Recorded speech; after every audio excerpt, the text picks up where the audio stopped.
Shalom, selamat pagi. Bagaimana kabar Bapak Ibu Saudara sekalian? Semoga kita berada dalam keadaan yang sehat, penuh sukacita, dan anugerah Tuhan terus limpah tiap hari kepada kita. Mari pagi hari ini sebelum kita memulai aktivitas kita mau merenungkan kebenaran firman Tuhan. Mari kita berdoa.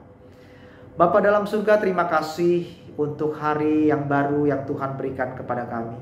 Kasih setia Tuhan selalu baru tiap hari. Dan hari ini sebelum kami memulai aktivitas kami, biarlah kami boleh merenungkan kebenaran firman Tuhan. Berbicaralah kepada setiap kami ya Tuhan. Di dalam nama Tuhan Yesus Kristus kami berdoa. Amin. Renungan pada pagi hari ini terambil dari 1 Raja-Raja 6 ayat 11 sampai 13. Demikian bunyi firman Tuhan. Kemudian datanglah firman Tuhan kepada Salomo demikian.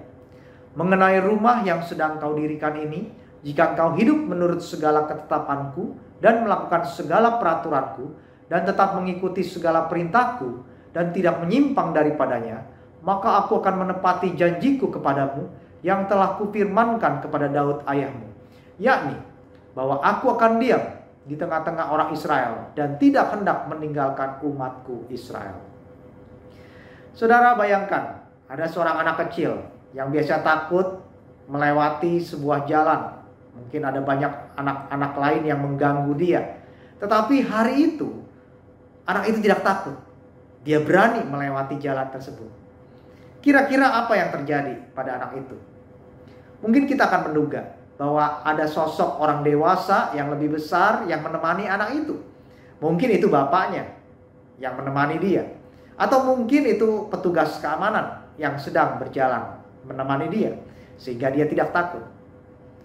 Ya, tentu kita akan percaya diri kalau kita berjalan bersama dengan seorang atau sosok yang berkuasa, yang berpengaruh, dan kita tidak akan takut menghadapi bahaya atau ancaman yang biasa kita hadapi, seperti anak tersebut. Dan waktu kita berjalan di dalam dunia, siapa lagi sosok yang berkuasa, sosok yang dapat memberi ketenangan kepada kita waktu kita berjalan dalam dunia ini, kalau bukan dari Allah. Begitu juga yang terjadi dengan bangsa-bangsa yang ada di zaman Salomo yang kita baca dalam perikop kita. Bangsa-bangsa itu percaya diri kalau ada sosok yang dipercaya berkuasa, yaitu ilah-ilah mereka, Allah-Allah mereka.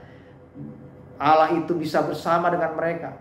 Karena itu mereka mendirikan kuil-kuil atau rumah-rumah bagi Allah mereka yang mereka sembah. Salomo juga demikian. Dia percaya kepada Allah yang berkuasa, yang dengan luar biasa menuntun orang Israel keluar dari Mesir.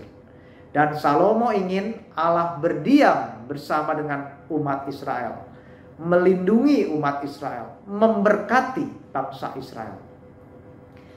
Tapi Allah Israel bukanlah Allah yang mati.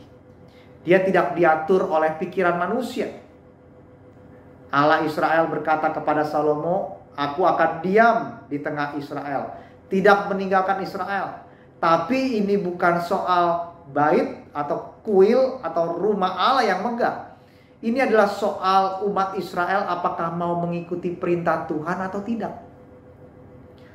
Rumah untuk Allah Israel bukanlah sesempit bangunan yang megah. Tapi rumah Allah Israel ada di hati orang-orang yang mengikutinya. Itulah yang hendak Allah katakan kepada Salomo. Salomo ingin membangun bangunan yang besar buat Allah supaya Allah berdiam. Tapi Allah menyatakan Allah berdiam di hati orang-orang yang mengikutinya. Demikian juga dengan kita sebagai umat percaya. Kita tentu ingin Allah berdiam bersama-sama dengan kita, bukan? Kita ingin Allah menuntun kita, Allah melindungi kita. Tapi kita juga perlu menyediakan tempat bagi Dia, yaitu seluruh keberadaan diri kita, seluruh pikiran kita. Ini berbicara tentang apa yang kita percaya dalam hidup.